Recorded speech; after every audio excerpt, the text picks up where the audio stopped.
This is episode 341 of the Rio Grande Foundation's Tipping Point, New Mexico. I'm Paul Gessing. And I'm Wally Drangmeister. I'm president of the Rio Grande Foundation, New Mexico's free market think tank. You can find out more about the foundation at riograndefoundation.org. Wally, it's busy times around here. Early voting began today in these municipal elections across our state. County clerk's offices only at this point. Of course, absentee ballots are being sent around and all other manner of voting mechanisms. But we are within a month of the election, and we'll talk about some of the specifics later on. But it is a busy time. And I was just up in Santa Fe for the New Mexico Oil and Gas Association, the folks making it rain here in New Mexico, their annual conference. They still go to that hive of scum and villainy in Santa Fe. Just kidding for all people who live in Santa Fe. But yeah, it's when Texans, Oklahomans, and people in eastern New Mexico come to Santa Fe and pretend to all be friends. So how'd it go, Paul? It was good. There's a few observations I had. So I was up there for a happy hour on Sunday evening, and I was You were happy? I was happy. Open bar always is a happy occasion. Then I was up there earlier just today for a legislative panel on, we've got a huge budget surplus thanks to oil and gas. We have obviously some economic challenges and issues. I'll say a few observations. There's always Democrats that attend these things because oil and gas is a bipartisan issue in New Mexico still. There's some that just hate the industry and want it to be gone tomorrow. But the bulk of the people with authority and power in Santa Fe on the Democratic side of the aisle, they like, at very least, the revenue that the industry brings to the state, the jobs it supports, all those kinds of things. So my own representative, Mo Maestas, was there. Speaker Brian Egolf was there. Javier Martinez was there. He's the chairman now of the tax committee, and I believe he took over for Cheryl Williams Stapleton as second in command there on the Democrat side. So he's the floor leader for the majority in the House. Then there was a panel discussion this morning, which was evenly split. Patricia Lundstrom, Representative Lundstrom from out in the Gallup area, as well as George Munoz. And I would call those both pretty moderate Democrats, although very, very, very powerful. Lundstrom is, I don't remember what committee she's on, but she really the budget guru in the House, and Munoz is Senate Finance Committee and in the Senate, and then Senator Neville, Farmington, Republican, and Kelly Fajardo, a Democrat or a Republican from Valencia County, but I was surprised that there was relatively small overall presence from Republicans. Certainly not a lot of the traditional oil and gas people. I know there's been a little bit of a rift, yet another rift among Republicans, which if they keep rifting, it's going to be the immediate. Yeah, they're going to be a multitude of parties of one at the rate they're going, exactly. Right? So no Jim Townsend, for example. No, Stephanie Lord was there. She's a conservative from the East Mountains, a Republican. But I was a little surprised that, quite frankly, Democrats were at similar representation levels relative to Republicans in these events. And let's be clear, when it comes to legislators in New Mexico, there are a lot more Democrats than there are Republicans. But, so it's 50-50. Oh, Representative Scott was there. He's from Hobbs. He's in the industry as well. But a lot of Republicans, I'm surprised, weren't there. And then today on the panel, the obvious question, the $1.4 billion question, if you will, is what are we going to do with all this surplus money coming in, and how are we going to best improve our economy? And I have to admit, I was disappointed by all the responses, with the exception of Lundstrom.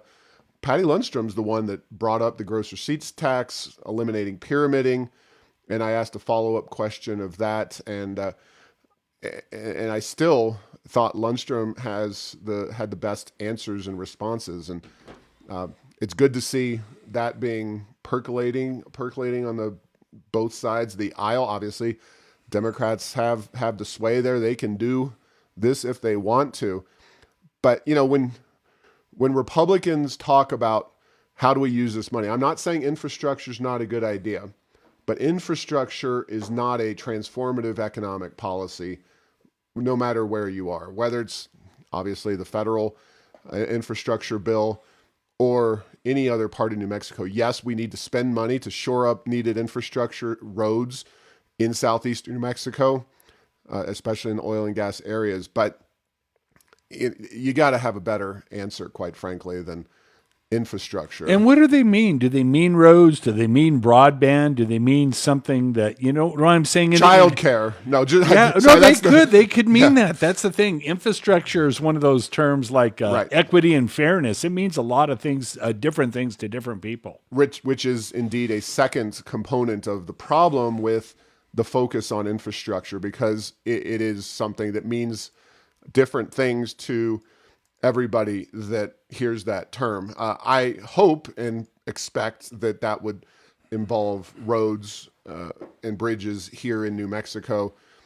Broadband, I'm comfortable with, but the hidden secret is that they tax, the GRT taxes broadband deployment. So if there's a serious effort to address broadband, then you should start by not imposing the GRT on it. And Lundstrom actually, again, I've dealt with her. I've seen her at various discussions, but she had the best answers of anybody on the panel. Although, George Munoz, I've known him, and I thought he did a good job as well. But Lundstrom basically said, look, you can't just go and have the government involved in deploying, buried cables all over the state of New Mexico. We're moving beyond that, potentially in the not too distant future, and you don't want to be on the hook for that kind of big spending that then becomes irrelevant. And there's the last mile in any utilities, and in broadband,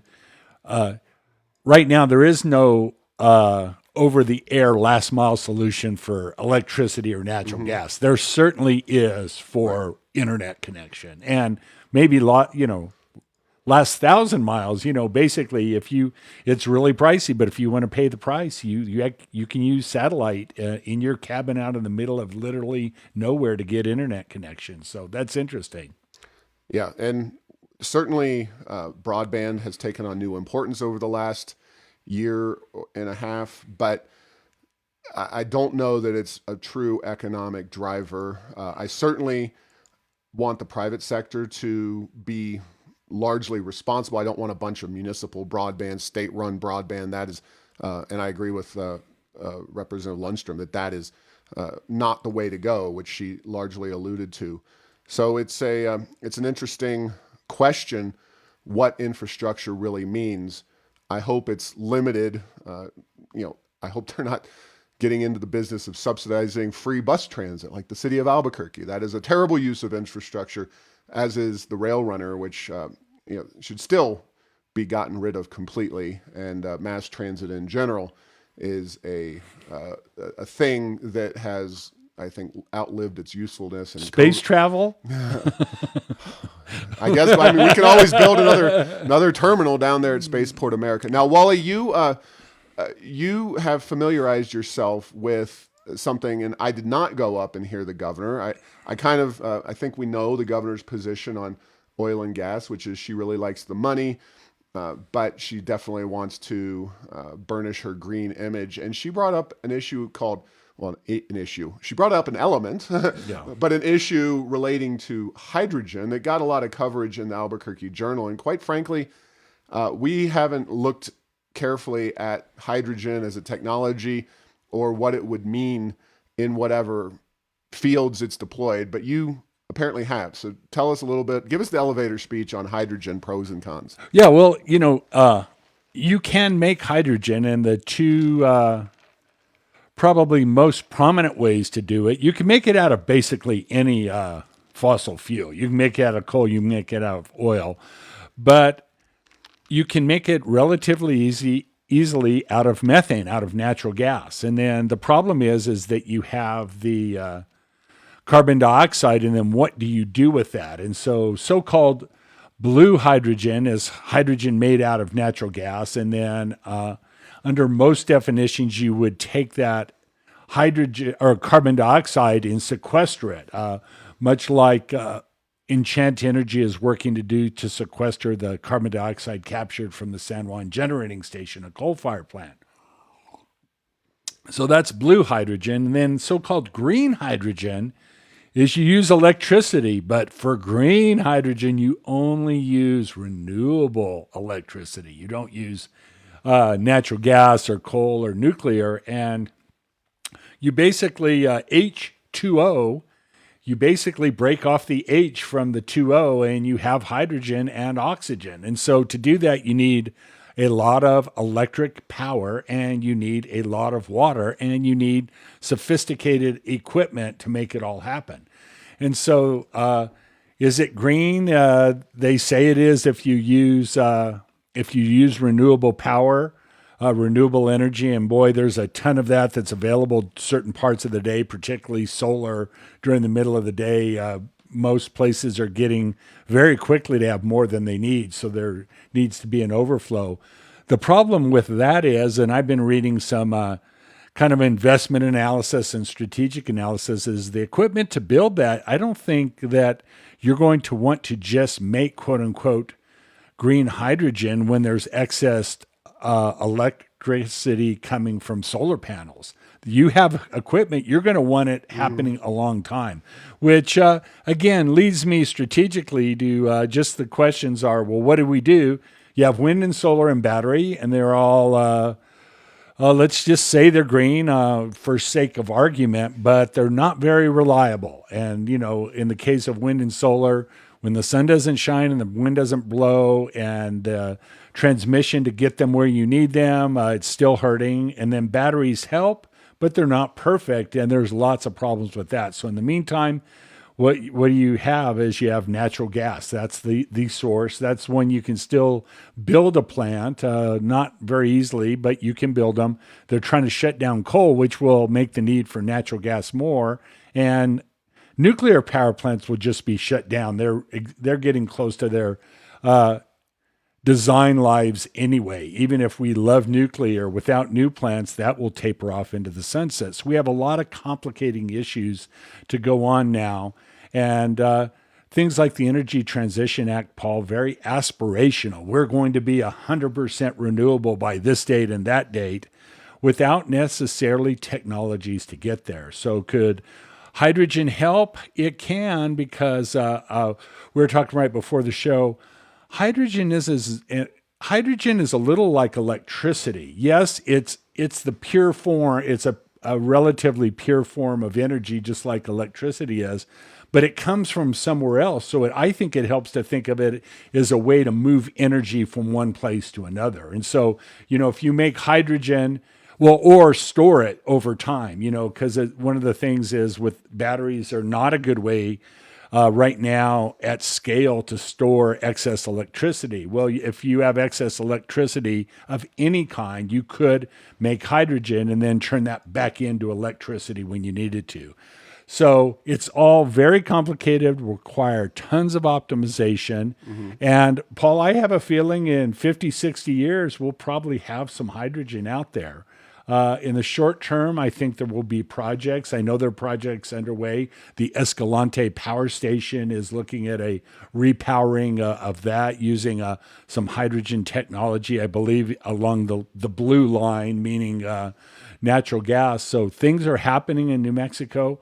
But it's like many technologies, and you know, I hearken back to once a technology is there and beautiful, it almost always takes 20 years to figure out how to really squeeze it in, and that's everything from Wi-Fi to Bluetooth, much less another kind of energy that has its own separate grid, its own need for infrastructure, ways to interconnect, lots and lots of things to happen to get that to happen at scale. So I think it's a good sign. If the governor will consider that, maybe she'll consider carbon capture for existing power plants, whether they be coal or in the future natural gas. I think that may be a cleaner, simpler way to get to the right place without necessarily going through hydrogen. But, you know, it's one of those, I think, hydrogen, given enough of investment and potentially enough of a what shall we say, jumpstart from a public policy point of view, which I believe the governor talked about. At least that's what it said in the article I read. She has this agenda to make New Mexico the hydrogen state. So then we'll be the space travel state, the marijuana state, and the hydrogen state. So those are 3 states. So we're at simultaneously. So hopefully we can handle all of that. But Well, good let me cut opportunity. to the chase here. Cut to the chase. What's going to happen? Is the governor supporting blue and green in the hydrogen area, or is she focused exclusively on green hydrogen? The way I read it in the paper, she realizes that green is not the way to happen right now. And because you need 2 things that New Mexico and anywhere will have trouble getting in the short term: lots and lots of water, lots and lots of power, and this equipment to break the water apart into hydrogen and oxygen. It's a lot simpler. The capital, it's big capital energy projects like this, Paul, take, millions, minimum millions, in some cases, billions of dollars to get off the ground. But the so-called blue hydrogen is a way easier, much further down the road, and could be another big market for natural gas coming out of the San Juan Basin and out of the Permian Basin to help New Mexico in the short term. By the same token, that same natural gas can just make electricity out of it directly as well. So, you don't necessarily need to go through the hydrogen. And then they are starting to talk about carbon capture on natural gas. So it's all very complicated. Hydrogen, Paul, one of these days could be the next best thing since sliced bread.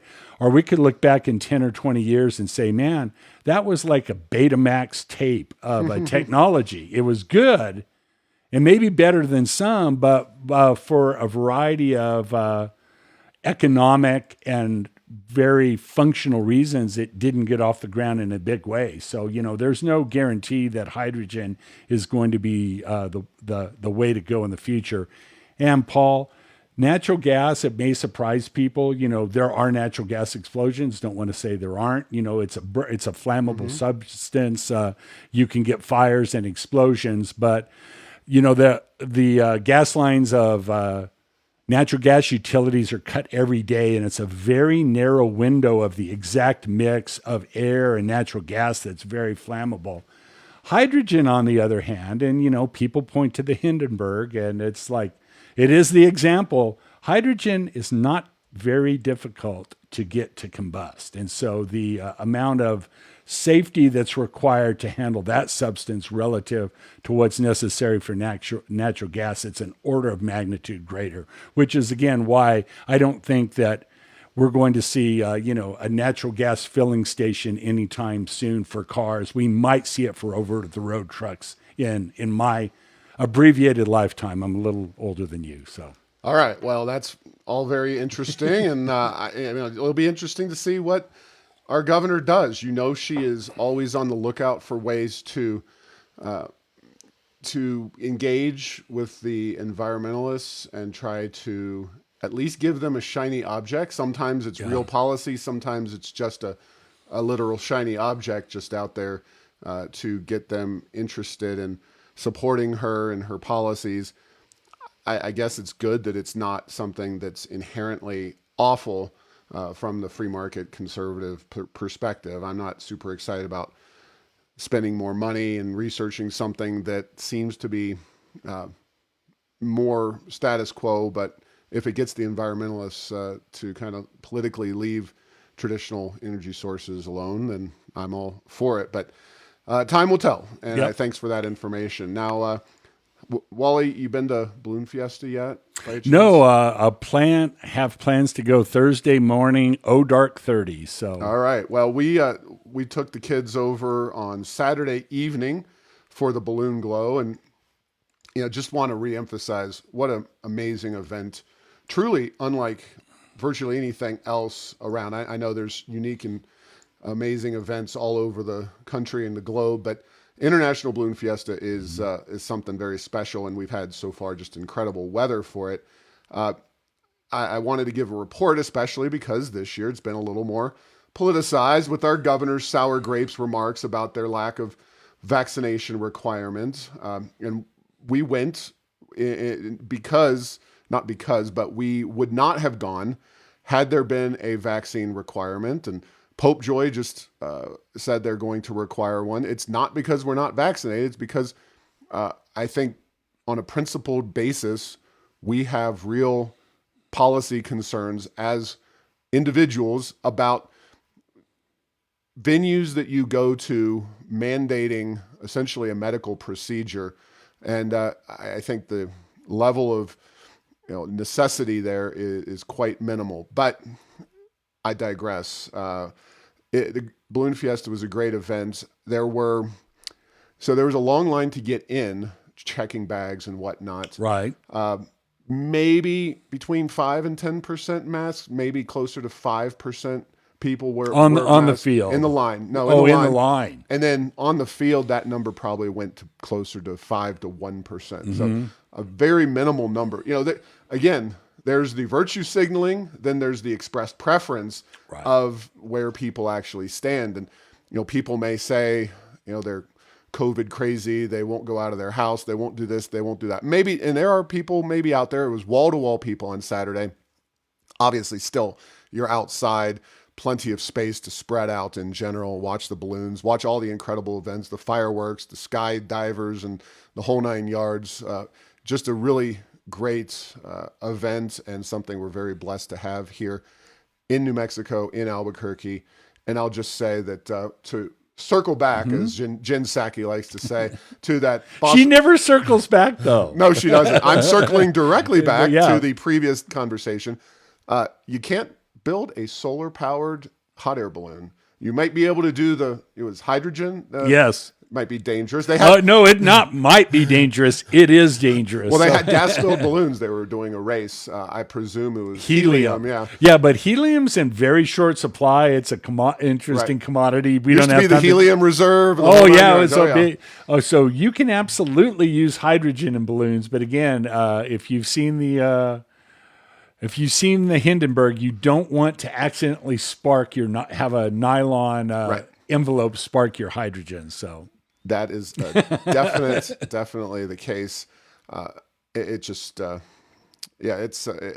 really neat event. It's a fantastic, the intimacy to being the event, it's, there's others that have similar, that I've been to, Paul, but you're in the middle of it and you can it's, a bad example would be to be able to wander the end zone and the sideline of any NFL or any football game, something that I've done on the sideline anyway as a ball boy. Sometimes golf tournaments, you're inked among them. You're pretty close, if you're standing there. But boy, it's tough to beat the Balloon Fiesta. You're right there. And if you don't like the view where you are, you can go over and watch the next balloon being inflated and take off. It's pretty cool event. Yeah. So. And just seeing at night, we've been to both, of course, but at night, the balloon glow where you do light up those burners. And when you get hundreds of balloons on a relatively small field, all lighting those things up, you're standing next to them. They're very loud. You feel the heat physically. Yeah. And it's quite beautiful and lovely to see the balloon pockets light up and see that. So I'm glad the Balloon Fiesta stood up to the governor, and I'm willing to bet that much like the college football games, the NFL games that are not requiring vaccination for entry, that there will not be a single COVID case traced back to the Balloon Fiesta, at least not outdoors on the field. Perhaps somebody inside. Even those buildings are very well ventilated and whatnot. But and then just a final practical note, Paul, is that as you say, the lines are long. They check your purses, if and your backpacks for contraband, whatever that means at the Balloon Fiesta. But just think if they had to check vaccination status, how much longer those lines would be. And I think that it's working out very nicely for the Balloon Fiesta, if reports are to be believed. So, definitely people are excited to be out and about, and seeing people from all over the country, all over the world, and the balloon fiesta that they missed just last year. And keeping that good news rolling, Wally. I would say the first one was pretty neutral, although the budget surplus is good news. The balloon fiesta is definitely good news. And it looks like the cooler heads, the saner heads here in Albuquerque may be prevailing. Of course, we don't want to count any chickens before they're voted on. That's the United Stadium bond or GRT tax issue, depending on how you slice it. According to none other than Pat Davis's The Paper, which is, I believe it's either all or partially owned by one Pat Davis city council member here in Albuquerque. But the paper did a poll, and the poll involves community support for $50 million in taxpayer money for a new stadium. Survey of 793 likely Albuquerque voters conducted September 23rd through 24th. So they were exposed to the information that the United were going to add some money to the pot, sweeten the pot, so to speak.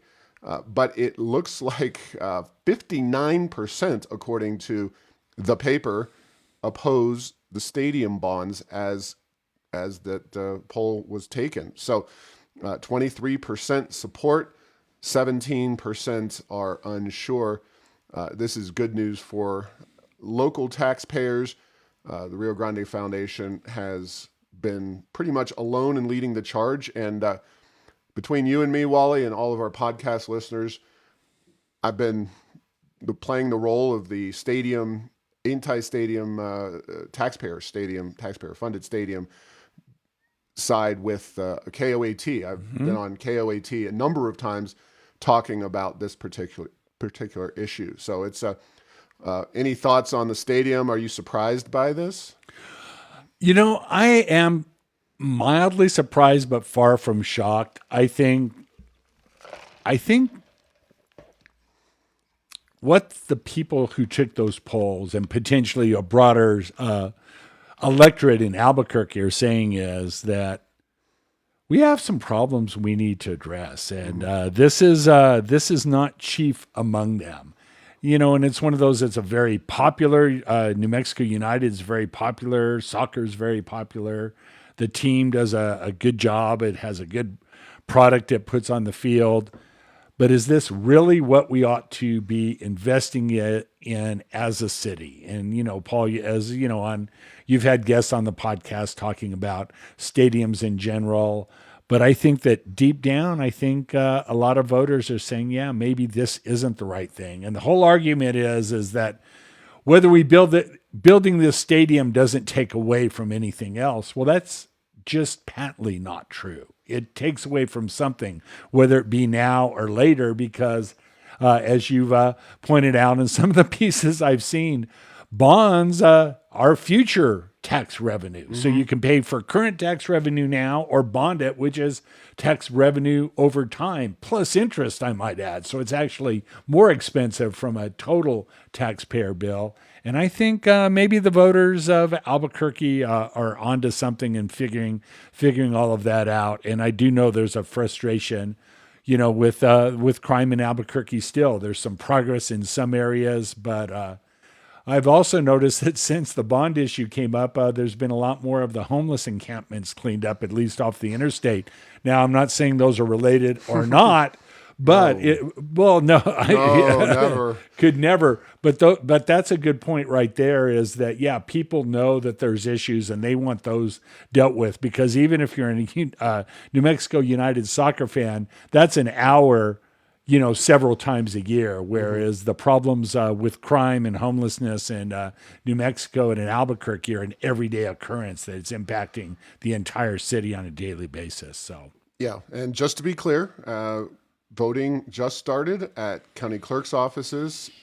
2 weeks from now, we'll have voting starting at in Albuquerque, a broader array of early voting sites. You can't vote on Facebook for two reasons. One, you could never vote on Facebook. And Yes. two, Facebook's been down some lately. So. Yes. Also, as you mentioned, these bonds are simply debt that are then paid back with taxes. It's to say, and the United has a ad that implies that somehow you're getting a free lunch by supporting this when you're ultimately paying this all back with taxes. It's like saying, I'm not paying cash at the grocery store. I am putting it on my credit card, and that's somehow better financially for you, that you're not having to pay back that that purchase or pay for that purchase immediately. I mean, even if you do like I do, which is to pay back your credit card every single month and thereby experience a zero interest, Right. You're still paying that back.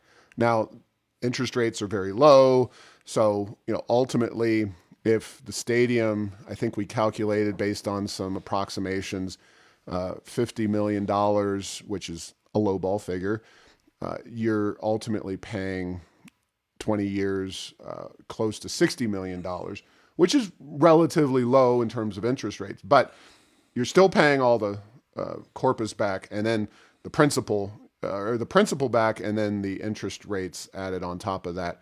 Either way, the basic rule of economics, there's no such thing as a free lunch. Yes, and then the whole idea about this concept that somehow bonds are magical, and then the way to extend bonds is your tax rate won't go up. Mm-hmm. It's one of those, it won't go up, but it would go down otherwise. And that's the case with this, is that if we don't have a $50 million or whatever it turns into bond for debt service in the city of Albuquerque, that will free up that level of, the annual payment to be done to do something else with it, whether it be, hire more police. And that's not the only thing you can do with it. Not increase taxes that would need to be otherwise increased. That's another option. So, and I put this together just this way because we get to dovetail into another ballot measure item right here on local Bernalillo County ballots. And you tell me, what does this mean to you? Because I'm still perplexed and confused by this. This is the language on Bernalillo County, Albuquerque Public School ballots. They're not contiguous. The Public School Buildings Act tax question. Shall the Albuquerque Municipal School District impose a property tax levy of $3.83 per $1,000 net taxable revenue on residential property and $4.34 for each $1,000 of non-residential property allocated to the Albuquerque Municipal School District for the years 22 through 27.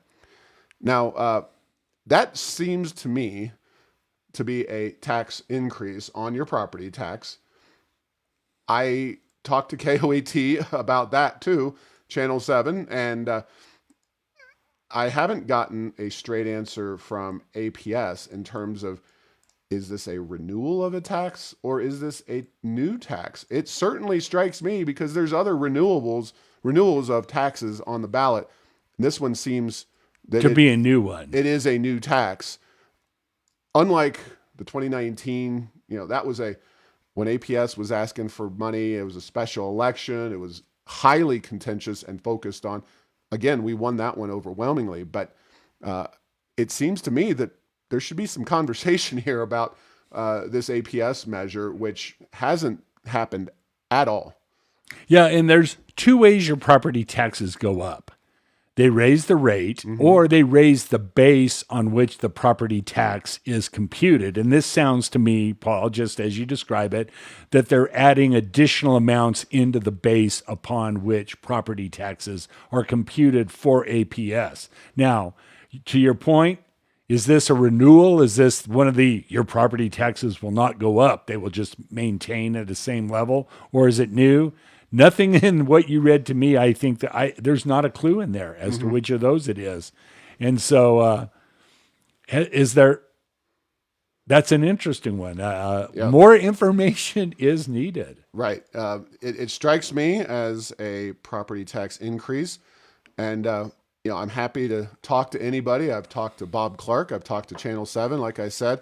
And, I know Channel 7 reached out to APS about this, but folks, just be aware, especially here in Albuquerque Public Schools, that area, you should look at that and question this tax issue. Also, APS has noted that they've received $100 million in Biden bucks. They have a steeply declining now population of students. And it strikes me as they're going to have plenty of money, including money potentially from Santa Fe, that they could use if needed. I haven't seen any case made. Now, I'm very happy to see the United Stadium seemingly going down in flames. I'm not counting any chickens, but the APS issue certainly worth a close look as well. So a lot going on. You remember when the one that was defeated, APS was all out in front of that. They had these expensive mailers. They put that. Now it sounds like they just slipped it. They just slipped it in there. It reminds me of MASH, where Radar used to put a piece of paper for Colonel Blake or to sign. If this was a movie, it would be a submarine movie. Paul, run silent, run deep. Just hopefully they'll not know. That is very interesting. So very, very interesting. Yeah.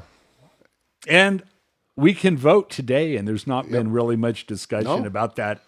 I haven't gotten a mailer either, and no advertising, no articles in the paper, nothing. So it kind of snuck up on us. There's a lot of other issues on the ballot. So, but those listeners who listen to this show are, of course, in the 0.01% most educated folks when it comes to public policy. 0.01% doesn't get you to the promised land in any election I've ever heard of. So make sure you tell your friends, your family members, hey, you see this APS tax increase on the ballot. All right. Normally we do COVID straight off the bat, but this is more of an analysis of a New York Times and morning email. It's entitled COVID in Retreat. And that's good news. And maybe that's why COVID has fallen off of the radar a little bit. It says that since September 1st, the number of cases in the United States has fallen by 35%. But it's not so much that, which of course we all expected. It's that according to the New York Times analysis, and the New York Times, very COVID concerned, access to a lot of medical professionals. They talk about extensively in this email, and I've got a link to it. You can find them all posted online. NY Times notes COVID 2-month cycle questions impact of intervention. So you can check out the link for yourself and read up on it. But it basically, this email talks about how COVID follows this 2-month cycle where it has the peaks and valleys and mutations, and they come and go. And a lot of people that I respect have said, oh, COVID is seasonal in its nature. And I remember last year at this time, things were bouncing along pretty okay until October is when it just shot up. So the weather hasn't been that much different here in New Mexico. And I'm not saying, New Mexico is a data point of one, but it really does seem that it's not purely a seasonal thing. We would be just starting to climb as opposed to coming down off of the highs if it was a truly seasonal virus, because of course you'll remember that things got really bad COVID-wise here in New Mexico back in October, and then the governor reimposed that 2-week lockdown in November, shortly before Thanksgiving. But before I turn it over to you, Wally, I wanted to add in one more thing from this article. Michael Osterholm, he was one of Biden's early advisors during his campaign. He's an infectious disease expert at the University of Minnesota. And this quote is I think, really telling about the entire situation. He says, "We've ascribed far too much human authority over the virus."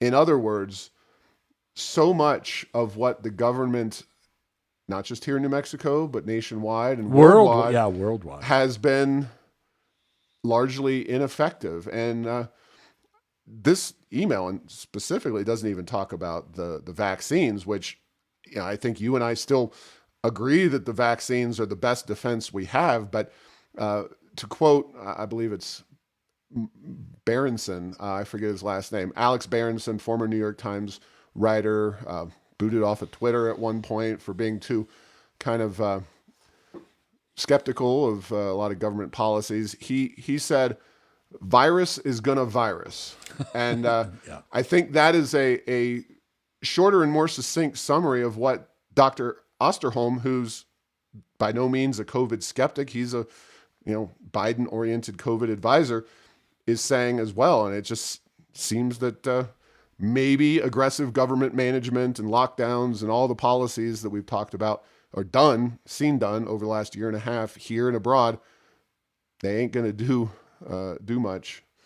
Yeah. So, when I was hearing you talk, it's the virus is definitely cyclical. There's cycles to it, but it's not based on the seasons of the year. And so I read that article as well. And I was like, makes a lot of sense to me. And then, if you can still find them, because Google, YouTube, Facebook, Twitter, and the like do not like charts like this, but these charts exist at places like the CDC and the departments of health for various states, that they show interventions like adding masks and different levels of vaccination, and it doesn't have nearly the impact that you would think. And it's pretty striking in a lot of the graphs. So yeah, very, very interesting. And I guess in some ways, there's some good news and some bad news in that. I guess the good news is that we're kind of coming out of a little bit of an upturn. And if the season of the year is not all controlling, then that doesn't mean we're in for even higher levels necessarily in the winter. But unfortunately, and I've said forever, stay tuned, because anyone who speaks with, shall we say, direct authority and confidence in their prediction as to what's going to happen, I have yet to see the person who is able to string more than maybe one or two together, which obviously is pretty easy to do just by guessing. You can find somebody, you guess one way, I guess the other. One of us may be right, but somebody that has a kind of a data analytics, kind of epidemiology view of thing that's been able to predict, it's been tough. I've not seen it. Yeah, it is. It's interesting. And yeah, we don't pretend to be medical experts, but this whole 2-month cycle thing is an interesting concept, one that I think requires more study. And obviously we hope that COVID is moseying on into the sunset and becoming the endemic virus that the flu is, and other common cold and other viruses tend to become over time. The last thing we want or need is another peak where the politicians panic and whatnot. We still haven't really gotten this wave into the background yet in terms of the policy situation. The governor didn't go as aggressively. She didn't shut down businesses this time, thankfully. And hopefully, as the numbers continue to recede, we will wind up in a more open environment, and vaccine mandates won't be necessary, although that's going to be an interesting discussion. Will they ever go back? Will they revert from vaccine mandate territory at some of these places? Maybe the state fair. I don't know. We're waiting for numbers from them on the attendance. Of course, Pope Joy, like I said, and hospitals and teachers and the whole 9 yards, medical professionals. That's going to be an interesting situation. Will that be the new normal? Finally, as we conclude here, the PED, Public Education Department, has issued its social studies requirements with a healthy dose of what can only be described as critical race theory. Rio Grande Foundation over at errorsoфenchantment.com posted links to everything. You can find numerous documents from PED about what critical race theory is being potentially proposed or proposed to be taught. You can find out how to comment on them. So these are draft rules.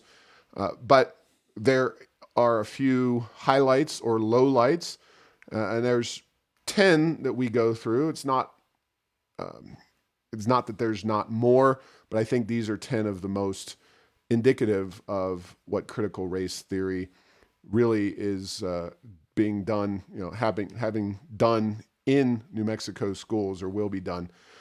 For example, ethics, cultural, and identity studies require that you analyze how economic forces offer privilege or systemic inequity in accessing social, political, and economic opportunity. Now, that's obviously CRT, but it's also not helpful. And I think that's the problem, is that CRT is more about describing and influencing our children and younger adults and college students to think about the world in a different way. There's no solutions can be offered to address inequality, not inequity. Inequity is a classic CRT term. And I'm not going to go all through all of this. It's worth checking out. It's worth commenting on. Basically, the idea here is that, again, undermining the systems of American society, of New Mexican society, and they do come after the founding Spaniards that settled New Mexico relatively uniquely among U.S. states, talking about institutions that are supposedly deeply flawed in the United States. They go into Latin America and the CIA involvement, but don't address the Communist Party or Cuba and what they've done. Police brutality also discussed. It's, in addition to being CRT, it is a one-sided approach to studying history. And I think it's something that we all should be concerned about here in New Mexico. Anyone who wants to push back against the way things are going in our education system needs to send them an email, fax comments. You can still fax or mail them. So they're all listed there on our website. Yeah, as you were talking, Paul, and I'm not necessarily ready for the deep dive into this, but it just strikes me that if nothing else, how critical race theory is being marketed. It's basically the rhetorical device of the loaded question, where there's no right way to answer the question without the presumption of some assumption, in this case, guilt. Mm-hmm. And it's what's the classic one is, have you stopped beating your wife? There's no way to answer that question yes, no, without assuming that you're guilty of beating your wife. And so New Mexico is also very interesting because a lot of the critical race theory nationwide is focused on African Americans, and there aren't many African Americans in New Mexico. And there are quite a few European descendants of Spanish and Mexican descent, and a lot of Native Americans, and it's interesting. Let's see what let's comment on the CIA without giving our students any context as to what's going on. Doesn't seem like necessarily a good way to go. Seems a lot closer to propaganda than it is to critical thinking in education. So. Yeah, and would be remiss if I didn't mention one more thing, also education related. Saw an astonishing tweet yesterday. Dr. Steinhaus, the new PED Secretary, was testifying at the LESC, the Legislative Education Study Committee, which is the people who control education policy in the legislature. And he was asked, apparently, and this is according to Senator Bill Sewells, a liberal Democrat, what would we need to do to make New Mexico teacher salaries competitive nationwide?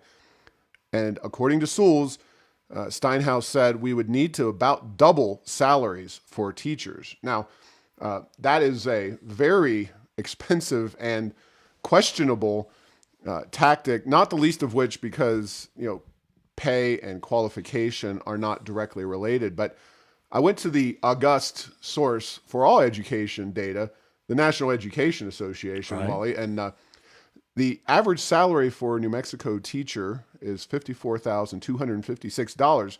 That ranks 32nd in the nation, according to the NEA.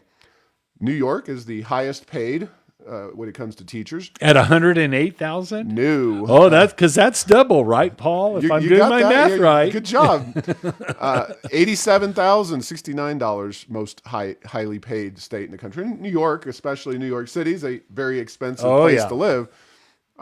I think that for $108,000, so yeah, almost or basically a little over $20,000 more than New York, where it's a much more expensive place to live. Yes, we would be very competitive in hiring teachers. Would we get better educational results out of that?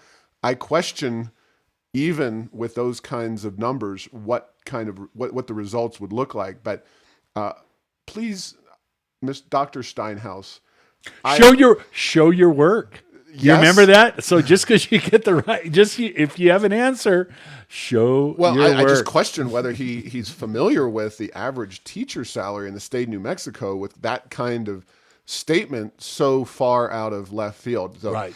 I want to give the man a chance and want to see our schools succeed, but boy, just doubling teacher salaries, especially with no kind of, hey, how good of a job are you doing? No more emphasis on student outcomes.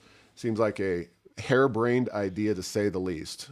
All right. Thanks for listening to this week's episode. Find all episodes at tippingpointnm.com or at the Rio Grande Foundation's YouTube channel. Subscribe to this show at Apple, Stitcher, or have your Google Home play Tipping Point New Mexico. Thanks to Path 3 Marketing for producing this show.